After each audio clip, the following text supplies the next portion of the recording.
Good day everyone. I am Dick Kudlidawe, your reporter for today's video. At this juncture, we will discuss about Tagbanwa tribe in the Philippines. Tagbanwa tribe. Tagbanwa are indigenous people and one of the oldest ethnic groups in the Philippines, mainly found in the central part of Palawan and northern part of Palawan, specifically in Coron, Aburlan, and Puerto Princesa. During the 2020 census, Tagbanwa recorded 56,661 as their population number. Let's move on to their historical background. Tagbanwa means people of the village and known as one of the Philippines' most ancient tribes. During colonization, their lifestyle began to change because new technologies were introduced. Missionaries made them change their beliefs and some of their traditional practices. As we have studies in our past lessons on the other subjects, we are conquered by Spaniards, and for that reason, it changed some of our lifestyle because of the new ideas that came, and our religion also changes. So as the Tagbanwa, missionaries introduced Christianity and some of them were converted, baptized, and now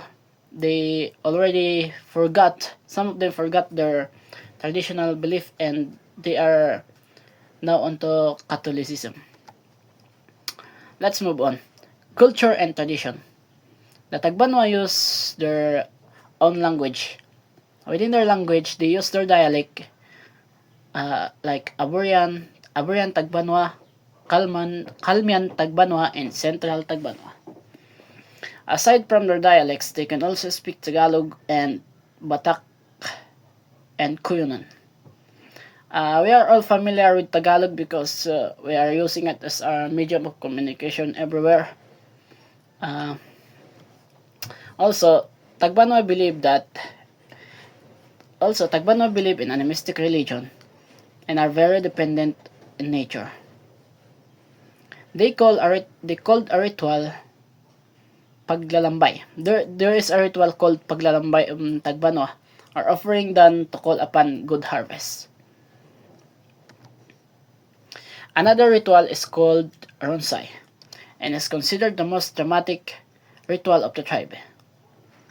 Ronsay is like pagbuyis that is held to as protection from epidemics. The traditional costumes of Tagbanwa were fashioned from the barks of trees, particularly the salugin. Their clothing are simple loincloths supported woven by a rattan waistband called ambalant, while women wore only brief wrap-around skirts from the bark. So, their clothing came from a nature because they are very nature dependent. Going on to their economy and subsistence. Tagbanwa's traditional economy is focused on planting rice, sweet potato, growing dry maize, and taro. Due to modernization, Tagbanwa learned how to trade their products, and with the use of modern agricultural technologies, it helps them to produce their products in easy manner. If we say easy manner, transactions become easy and production because of modern technologies. Of course, we have here the challenges and issues faced by the Tagbanwa people. Issues regarding land rights has been raised by the tribe. First and foremost is regarding land due to mining activity. Due to mining, Tagbanwa's resources become umunti siya in Tagalog. And their land is being destroyed, during calamity they are experiencing change, soil erosion like that. Next is Tagbanwa's access of the health and education has also an issue. Many of them cannot read and write because most of the schools established in the island were quite far from far from their village. That's some of the issue because we know that Tagbanwa is living in the urban area where it is far from the city and schools are not that open to them. Health also, it's very far from their home and some of the kids prefer working or catching fish just to live. At their current initiatives and development, Tagbanwa are making progress and securing the future of their territories by trying their best in keeping the water clean.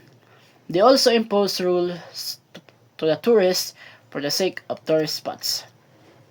Tagbanwa people are proud that they can pursue the indigenous governance and management systems to defend their territory. The Tagbanwa youth took leadership to organize a sub-national consultation workshop entitled Ancestral Waters and Marine Protection Areas. The workshop was co-organized by the Philippines ICCA, Consortium Baclaran, PAFID, and NTFP-EP with the local supports of Samdana and Saragpunta. Let's move on to Tagbanwa's perspectives and voices. Researchers stated that the Tagbanwa society is characterized by tremendous elaboration of custom law, which affects much necessary formalism and mechanism of social control.